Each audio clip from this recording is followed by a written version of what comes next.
السلام علیکم۔ اگر آپ کو بھی آپ کے رب نے ان 7 نعمتوں سے نوازا ہے تو ان 7 باتوں میں گفتگو کرنے میں پرہیز اور احتیاط کریں۔ نمبر 1، غریب کے سامنے اپنی دولت۔ نمبر 2، بیمار کے سامنے اپنی صحت و تندرستی۔ Number 3،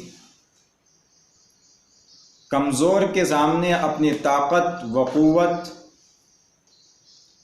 number 4،